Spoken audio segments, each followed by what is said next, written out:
Zotë Seleni? Po është problemi gjithë shoqërisë. Shoqërisë. Pra, ka një kapje të sistemit. Kjo është aktivistë. Është një njëri. Po dakord me që është ajo e pam. Ky është formati. Formati tha, ky është. Po, i cili do të jetë me qëndrueshmëri. Një replik me fjali e kam. Po. Problemi është i gjithë neve. Përgjegjësia është e juaj. Ju e keni marrë përsipër të. Askush nga ne s'ka marrë përsipër të bëjë opozitën tu, të bëjë opozitën zyrtare, se s'ka përgjegjësi. Ne kemi problem me shprehjen. Përgjegjësia është e juaj. Nëse nuk ushtron dot përgjegjësinë në opozita, atëherë më mirë të ikë. Të lërë dikë tjetër. Dhe për shkak se ne kemi përgjegjësinë, unë po ju them këtë gjë, që Partia Demokratike duhet, patjetër, unë po e marr përgjegjësinë, unë nuk kam në një funksion të lartë apo jo. Nuk kam qenë as organizator. Unë me mesazh jam lajmëruar, me qenë zëra fjala. Çfarë të them tani? Se po ta them edhe këtë. Përgjegjësia është e opozitës, edhe unë nuk është se nuk kam në një mundësi për të organizuar apo jo. Nuk është se nuk kam nuk është se jam as i pamundur që të ndërtoj narrativën për të folur aty, shumë edhe se sa këto që për shkak të hapësirës këtu i tham përgjysëm. Tani jemi në kushtet ku po, unë nuk mund t'i them dot qytetarëve, demokratëve, opozitarëve që më mbështesin që ne jemi në po shkëlqejmë. Po, ne kemi problematika të cilat duhet i adresojmë dhe duhet i zgjidhim. Po ndërkohë, nuk duhet të fokusohemi nga skandalet që po ndodhin me qeverinë. Se këtu bie dakordun me këtë që thot pasaj Ylli Rori që kishin 100 mesazhe. Po, duhet kishin pak mesazhe të përqendruara se kanë ndodhur skandale të mëdha, shkap kryeministri në korrupsion. Edhe nuk po bëhet fjalë këtu njerëzit nuk kanë 50.000 lekë të vjetra për të mbyllur muajin, këtu bëhet fjalë për 50 milion euro aty, 60 milion euro këtu, 100 milion euro atje te ai tjetri te aeroporti. Edhe këto dalin vetëm se zihen me njëri tjetrin kush të marrim më shumë barata. Kështu që në këtë kuptim, po kemi përgjegjësi, duhet ta lexojmë, po e them prap, duhet ta lexojmë mirë reagimin e demokratëve. Apo mos reagimin e plotë të demokratëve, ashtu si strategji. Për mua, ne duhet ishim në kushtet e revoltës. Për të folur, po nëse kjo është edhe protesta e parë, apo po themi platforma e parë, po mënyra organizimit, kur është një formë, po themi, e dhënies mundësisë qytetarëve për shprehur mendimet e tyre është pak e ndryshme. Që e nisin qytetarët, deputetët e kanë edhe shumë mirë që ka Kur të thua revolta, domethënë kush i bashkëngjitet kësaj revolte? Se këta njerëzit kanë dalë sot. Do ta them revolta si bëhet se mungesa e njerëzve në një pikpamje është mungesë besimi. Ndërsa unë mendoj ndryshe. Mungesë besimi ndaj këtyre njerëzve që kanë dalë për t'i përfaqësuar. Do mos e ky thotë mendoj ndryshe. Unë di se unë di ta lexoj edhe po themi edhe nervin edhe logjikën e opozitarëve. Po, është shumë më vështirë që të dalë një demokrat për të folur në një protest but, se sa po të thuar që të dalim për revolt. Për gjiro, thonë njerëzit, jemi lodhur qik. Pra duan një arsye të vërtet. Patjetër, duan arsye të fortë, duan të protestojnë fort. Tani e bani më se nuk dua ta... Se këtu ka pas një rast ku zëvendës kryeministri u doroq. Zoti Meta, apo jo.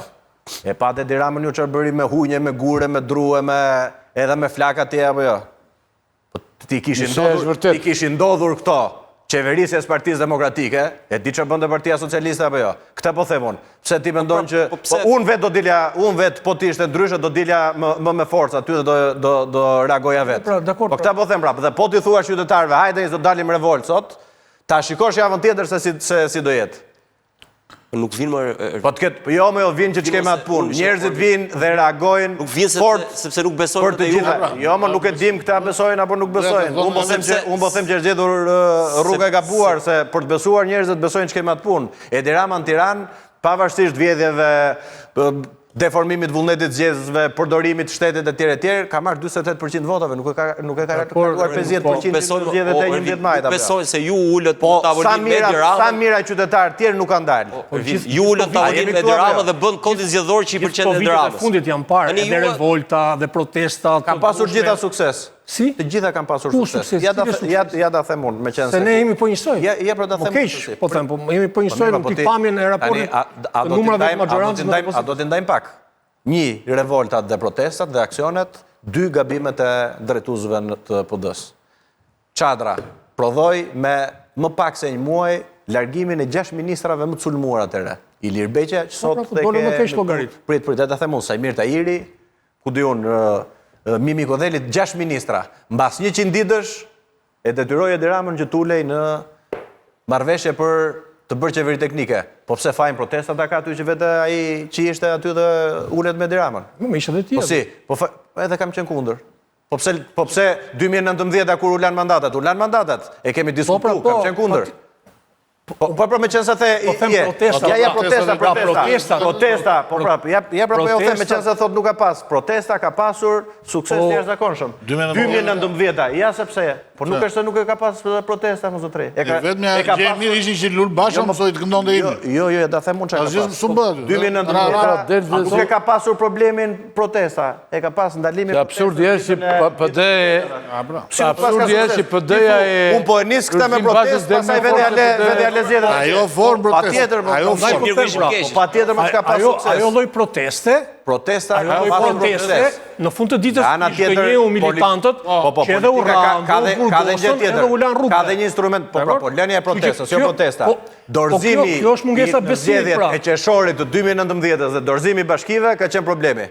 Se ka qenë me e pilotuar, se tani mos i kthehemi. Lereni, mos u merrni me punë. Ka qenë kështu apo jo? Si u bë kanë zgjedhjet ashtu? Pra, ne nuk mund të vendosim, pas e ka dhe një gjë tjetër, protesta si instrument i betejës politike shumë e rëndësishme. Është tjetër gjë të vesh të përplasesh atje. E mbani mend ju se ju thoni se po drejtojmë kështu tani. Ju thoni që po jo por numrat, po thot Mërtiri numrat. Me sa ditë Albin Kurti kur përmbyste ato makinat e Uleksit atje? Ishte E dini me sa? Ama me konsistencë, me qëndrueshmëri, me vërtetësi, duke qenë i vërtet arriti të bëhet shumicë dhe tjetë qeverisë. Këta po themu pra, ajde bëjmë betejat forta dhe reale, ajde ta lexojmë realisht, atë që ka ndodhur dhe që demokratët e lexojnë, po s'mund bëju edhe unë tani sikur nuk e lexoj që po mo, demokratët duan ndryshime zotëri tani. Sepse ka njerëz që nuk kanë bërë beteja, ka njerëz që nuk bëjnë organizim për protestë. Dhe në këtë kuptim, tani hajde ve me lulen e të them unë, hajde ve me lulen e këtij edhe të themi që Shqipëria është regjim, ju thoni tani hajde të bëjmë atëherë këtu është mungesa e besimit të drejtuesve të PD-s që njerëzit do të mbështesin, edhe do shkojnë atje të shumohen. Dakor, ky është problemi. Po, zoti Saliani, shikoma tani se dakord. Diktaturë. Diktaturë diku është? Këtu. Diktaturë është atje ku e merr Navalnin ai, e fut në burg. Po pse këtu që e merr Berisha në balkon çfarë është? Nuk e di. Po prit më prit. Të mori të njerë. Kë mori? Nuk dhe Berishën. Pa e ka marr vetë, atua. E ngjitin balkon. Ai ka marr përveç Edi Ramës. Po e merr thorret prapë. O zotri. Përveç Edi Ramës ka marr njerëz më të rëndësishëm Edi Ramës. Po pse Ilir Meta nuk e kë e ka marr Edi Ramës më? Erion Veli. Ta që fut vetë thotë. Kë fut vetë? Pse më vërtet mendon ti që këta nuk i ka sulmuar Edi Rama? Juve ju pas ka futur spaku. Po cili do të thënë ti gjithë futet drama.